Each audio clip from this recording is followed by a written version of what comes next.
morning, children. Good morning, ma'am. Are present. Okay, today we have to study some basic definitions like atomic mass, gram atomic mass, molecular mass, gram molecular mass, and then we have to study the mole concept and the relation between mole and mass of the substance, as well as mole and number of particles of a substance. So these things we have to study today. So how to measure atoms or molecules of very small magnitude? We know that, children, we all know that atoms are very small, and it is very difficult to measure a particle which is so small, which is not even visible through our naked eyes. Okay, so for that, the mass of an atom or mass of any substance, that is a compound, is calculated by taking a relevant to the taking, you can say it is correlated with carbon 12. Background में कहाँ से sound आ रहा है भाई?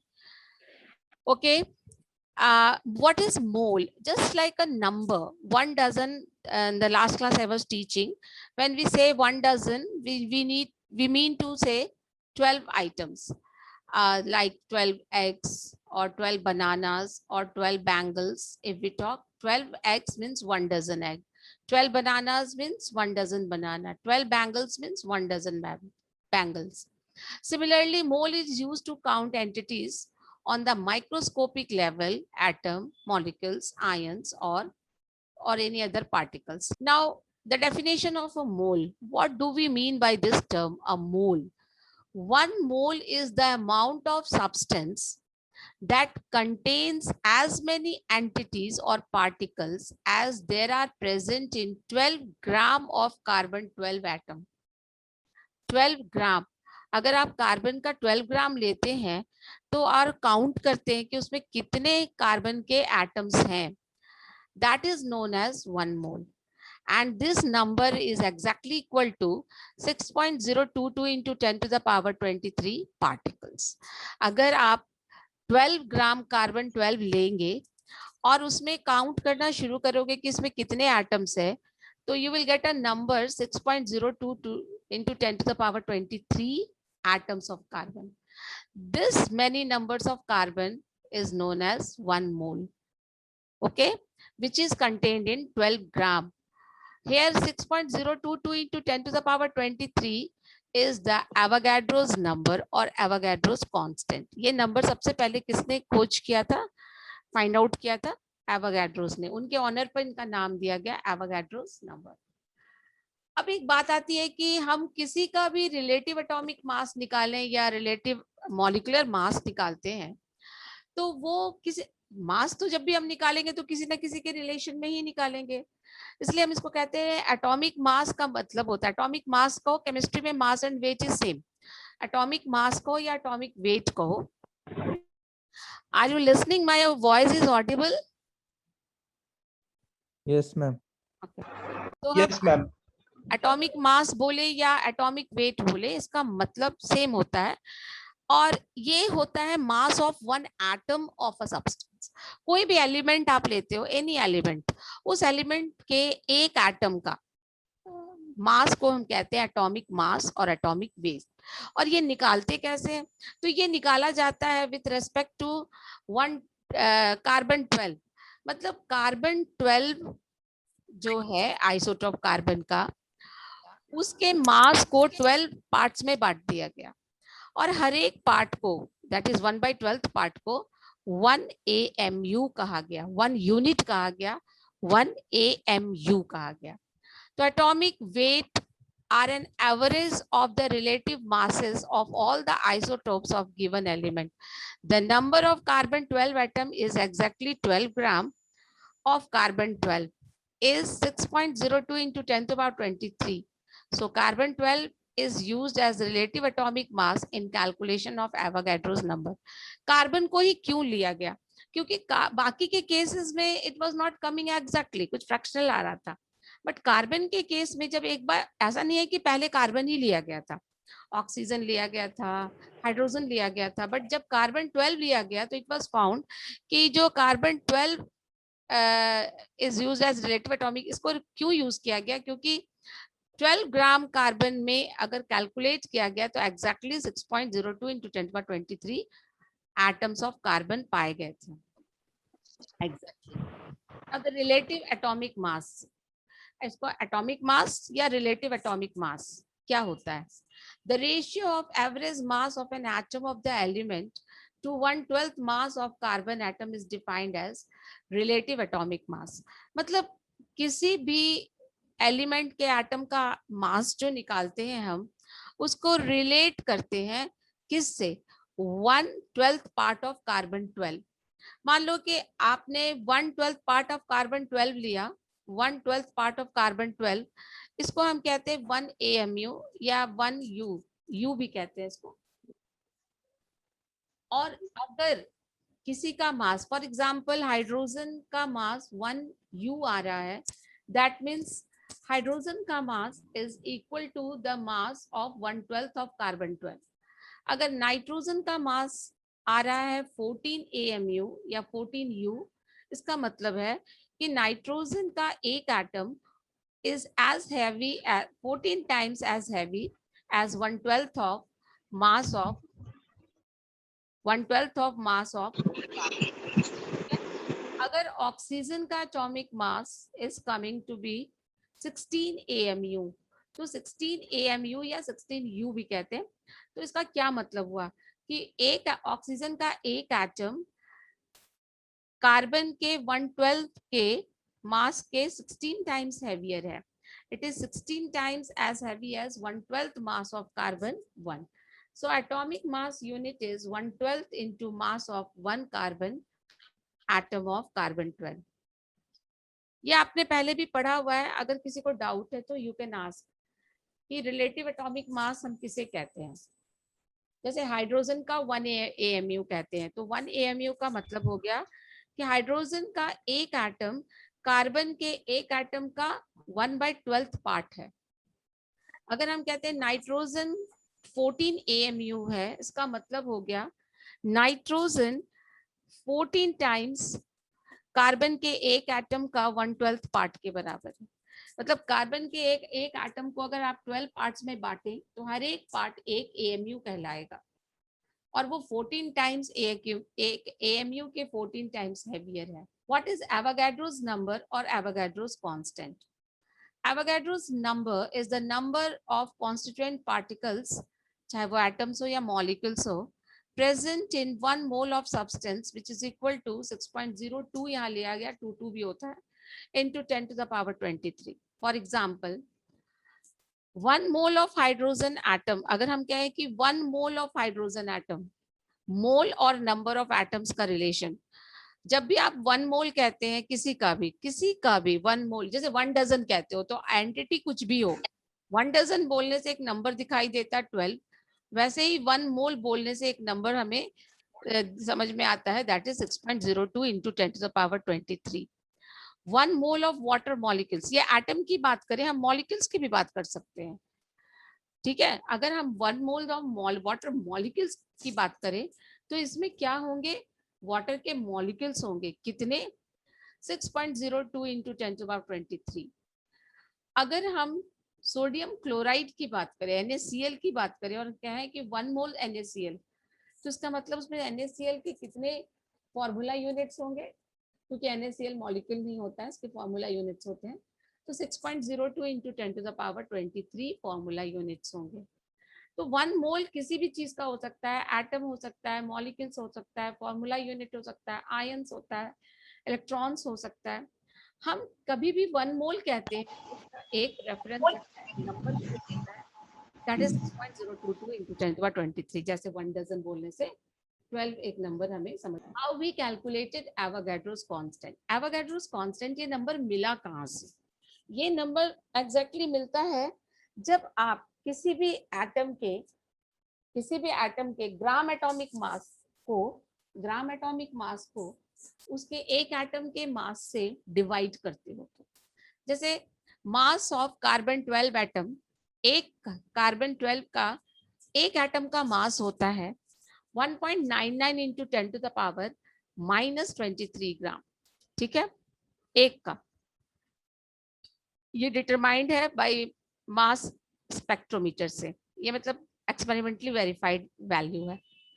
तो knowing that 1 mole of carbon atom weighs 12 gram, एक mole carbon क्या है 12 ग्राम, तो number of atoms in which is equal to 1 mole मतलब 12 gram divided by mass of 1 atom. तो ये आपको मतलब ये गिवन मास है और ये उसका एटॉमिक मास है, एक एटम का मास है इन ग्राम, और ये इसका ग्राम एटॉमिक मास है। तो ग्राम atomic mass divided by mass of 1 atom जब आप करेंगे तो आपको एक नंबर मिलेगा, ग्राम ग्राम कैंसिल हो जाएगा और आपको एक नंबर मिलेगा, and that number is 6.022 into 10 to the power 23 atoms. ये सिर्फ कार्बन के केस में नहीं है, हर केस में आपको मिलेगा एग्जैक्टली और अप्रोक्सीमेटली इक्वल टू दिस। जैसे you can take for hydrogen also, hydrogen के एक एटम का मास इट इज 1.67, आप खुद निकाल सकते हो, you can take out your notebook, आप अपने नोटबुक में कर सकते हो। ओके तो आप किसी भी एलिमेंट ले लो या कोई भी मॉलिक्यूल ले लो, आप उसके ग्राम एटॉमिक मास से, जैसे आप हाइड्रोजन की बात करते हो, अगर हम हाइड्रोजन की बात करें तो हाइड्रोजन का मास होता है 1.67 इंटू 10 टू द पावर -24 ग्राम, एक एटम का मास है। और इसका ग्राम एटॉमिक मतलब अगर एएमयू ग्राम एटॉमिक मास कहे तो ये 1 ग्राम होता है, एग्जैक्टली 1.008 ग्राम होता है। आप इसके ग्राम एटॉमिक मास से एक एटम के मास को डिवाइड करोगे तो you will again get the same value, that is 6.02 into 10 to the power 23. Now the molar mass means mass of 1 mole of a substance. Molar mass is defined as the mass of 1 mole. Mole ये unit है, MOLE, mole concept में जो बात करते हैं इसको short में 1 मोल कहते हैं। 1 mole of substance in gram numerically equal to atomic mass. जैसे अगर हम बात करें ग्राम एटॉमिक मास की तो या मोलर मास की, तो मोलर मास क्या होता है, mass of the substance in gram, आप लिख सकते हो to defined as the mass of 1 mole of substance in gram. 1 mole of substance that means 1 mole of substance in gram का मतलब हो गया ग्राम मॉलिक्यूलर या ग्राम एटॉमिक मास। अगर उसका एटम्स की सब्सटेंस इज एटम तो ग्राम एटॉमिक मास होगा, सब्सटेंस इज मॉलिक्यूल तो ग्राम मॉलिक्यूलर मास होगा, is numerically equal to its atomic mass. तो एटॉमिक, मान लो हाइड्रोजन का एटॉमिक मास कितना है, हाइड्रोजन का एटॉमिक मास है 1 ग्राम, तो सॉरी 1 AMU, तो इसी 1 को आप एक्सप्रेस कर दोगे ग्राम में तो ये बन जाएगा ग्राम एटॉमिक मास, दैट इज 1 ग्राम।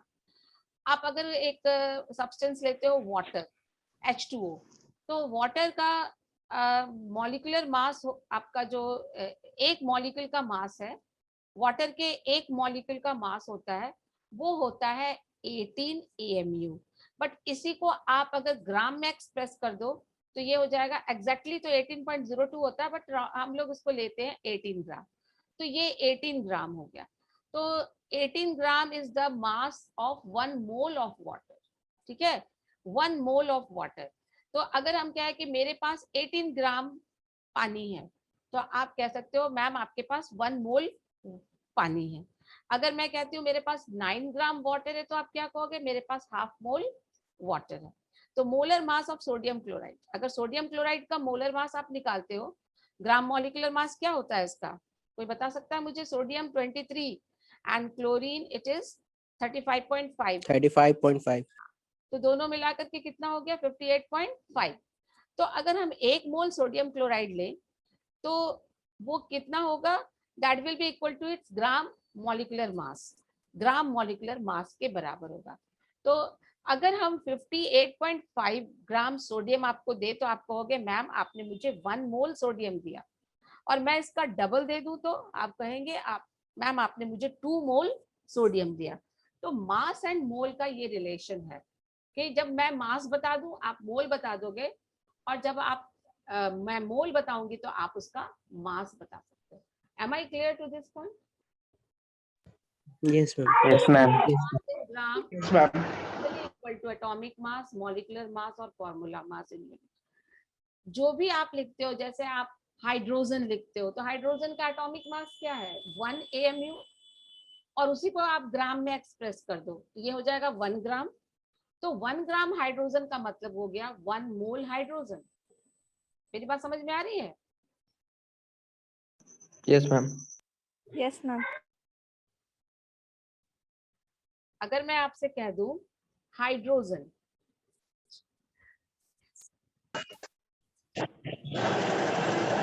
तो कि इसका एटॉमिक मास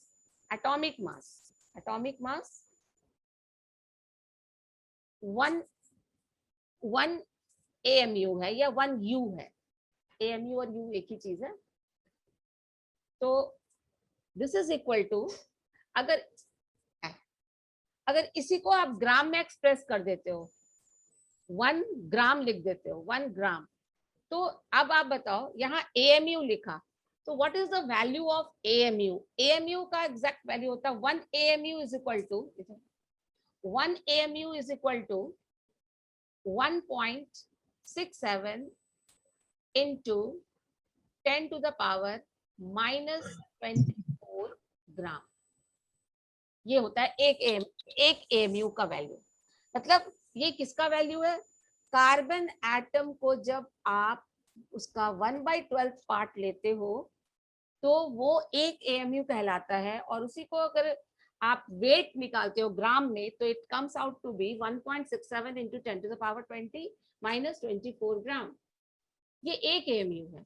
बट आप AMU के जगह सिंपली आप ग्राम लिख दो, आप लिख दो ग्राम, मतलब एटॉमिक मास एक्सप्रेस्ड इन ग्राम।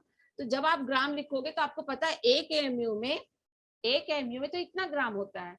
तो मैम आपने तो 1 ग्राम लिखा, तो 1 ग्राम में इसका मतलब नंबर ऑफ एटम्स तो बहुत सारे होंगे, यस और नो? 1 ग्राम में एक एटम थोड़ी होगा हाइड्रोजन का।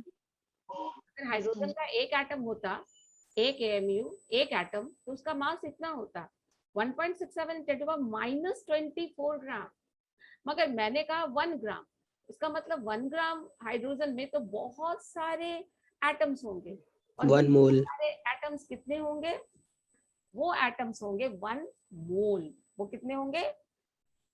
1 mole. 1 mole. Am I clear to this point? Yes, ma'am. तो Yes, ma'am. Similarly you can write, hydrogen की जगह आप अपने कॉपी में लिखो, हाइड्रोजन की जगह अगर आप लेते हो कार्बन, सॉरी हाइड्रोजन की जगह आप कार्बन लेते हो तो एटॉमिक मास कार्बन का कितना होता है? 12. 12 AMU होता है, 12 AMU लिखो। तो 12 AMU को ग्राम में एक्सप्रेस कर दो तो 12 ग्राम हो जाएगा कार्बन के केस में। तो 12 ग्राम का मतलब हो गया gram atomic mass of carbon which is equal to 1 mole. ठीक है, मतलब आप बहुत सारे एलिमेंट्स ले लीजिए, हाइड्रोजन ले लीजिए, ऑक्सीजन ले लीजिए, कार्बन ले लीजिए, नाइट्रोजन ले लीजिए, ठीक है, और आप उनके मास ग्राम एटॉमिक मास ले लीजिए। जैसे हाइड्रोजन का 1 ग्राम लिया, एक पैकेट बना दिया, कार्बन का 12 ग्राम लिया, एक पैकेट बना दिया, नाइट्रोजन का 14 ग्राम लिया, एक पैकेट बना दिया। ठीक है, इसी तरह से आप डिफरेंट एटम्स के आप ग्राम्स में उनका ग्राम एटॉमिक मास लीजिए और एक एक पैकेट बना दीजिए। तो यहाँ पर जो हर एक पैकेट है वो क्या कहलाएगा? 1 मोल कहलाएगा। और उसके अंदर अगर आप काउंट करते हो नंबर ऑफ एटम्स तो कितने होंगे? वो होंगे 6.023 into 10 to the power 23। मेरे ख्याल से atomic mass, gram atomic mass, mole and number of particles, ये समझने में किसी को कोई दिक्कत है? No, ma'am. No, ma'am. Atomic mass जब हम कहते हैं तो 1 एटम का मास होता है। एटॉमिक मास जब हम कहेंगे तो वो किसका मास होगा? 1 एटम का मास होगा, जिसको हम AMU या रिलेटिव एटॉमिक मास भी कहते हैं। वो AMU या 1U कहलाता है।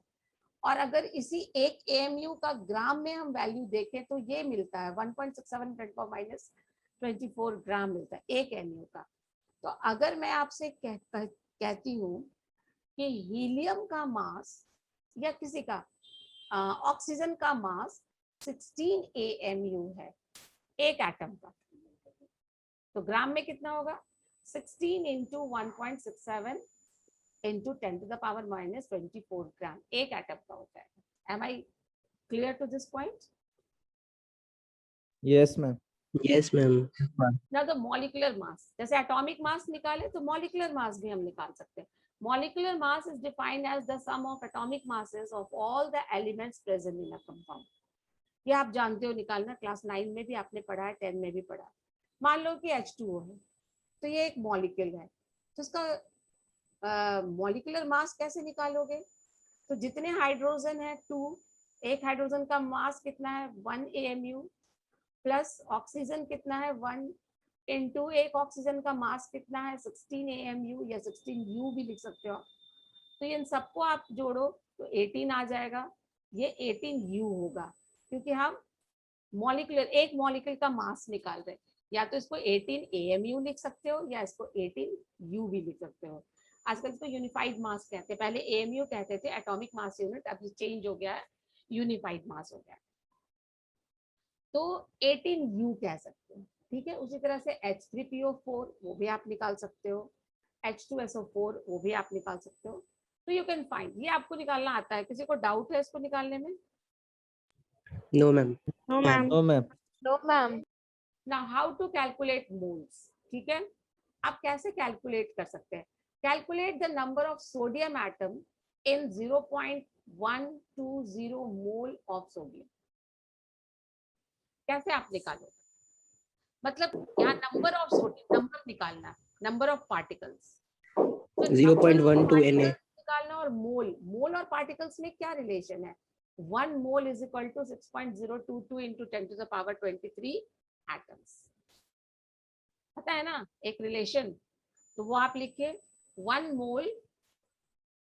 मोल is equal to 6.022 into 10⁻23 atoms. तो इतने मोल में कितना एटम्स होगा? यूनिटरी मेथड लगा दो, यस और नो? Yes, ma'am. तो क्लियर है ये? Yes, ma'am. इतने मोल, एक मोल में 6.022 इंटू 10⁻23 एटम्स होते हैं। तो 0.120 मोल में कितने होंगे?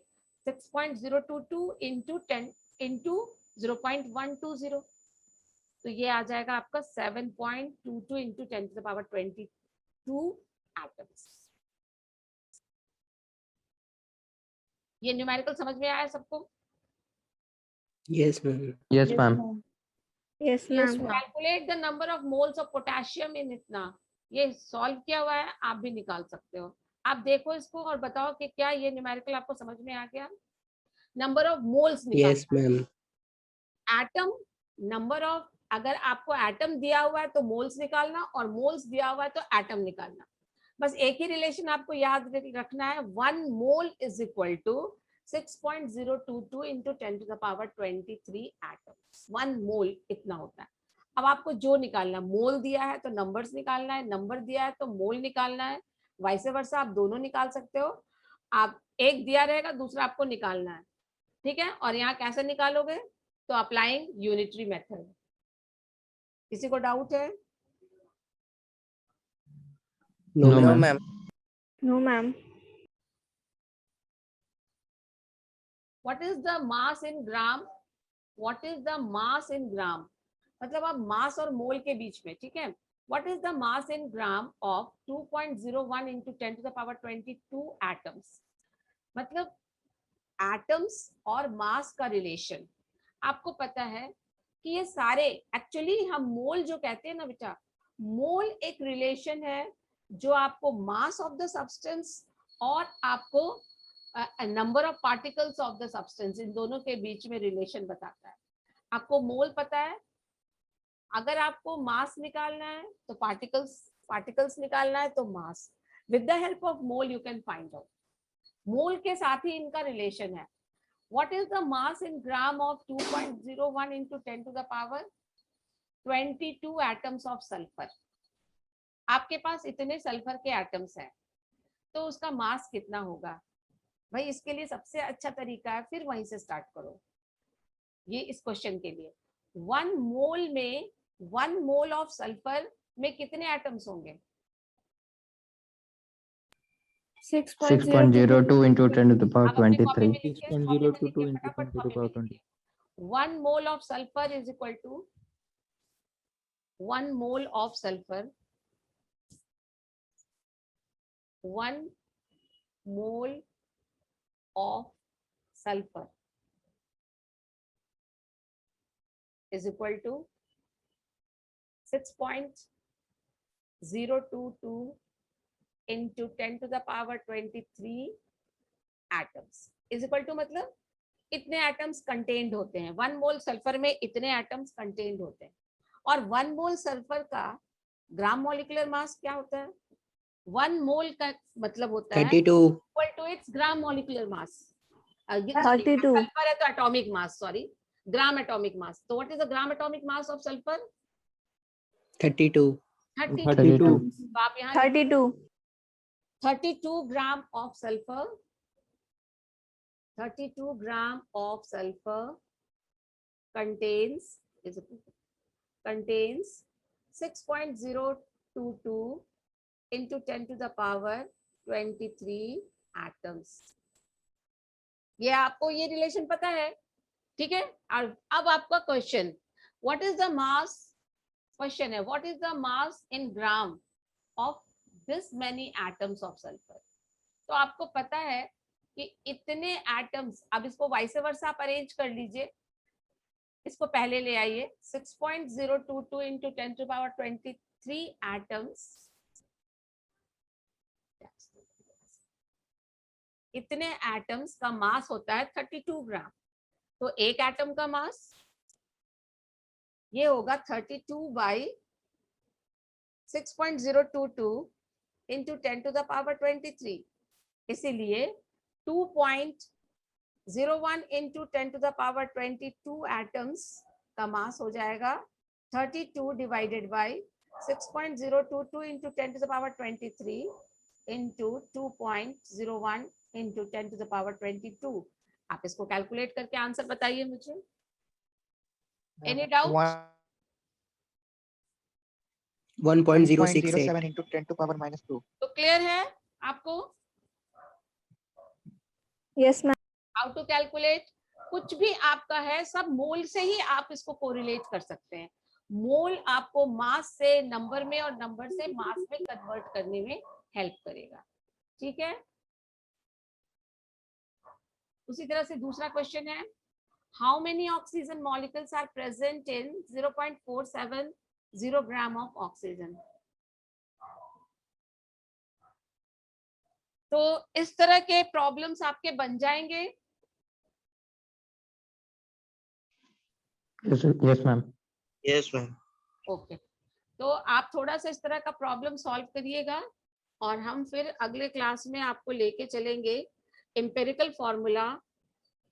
नहीं, अगले क्लास में मैं थोड़ा सा मोल्स का कुछ आपको और न्यूमेरिकल करवा दूंगी और फिर पढ़ाऊंगी मैं एम्पिरिकल फॉर्मूला और फिर लिमिटिंग रिएजेंट में देखूंगी, दो चीजों को पढ़ा के। Am I clear? आप एक बार थोड़ा सा ये देख लीजिए, अगर आपको कहीं डाउट होगा तो यू कैन आस्क कि मैम आप मुझे बताइए।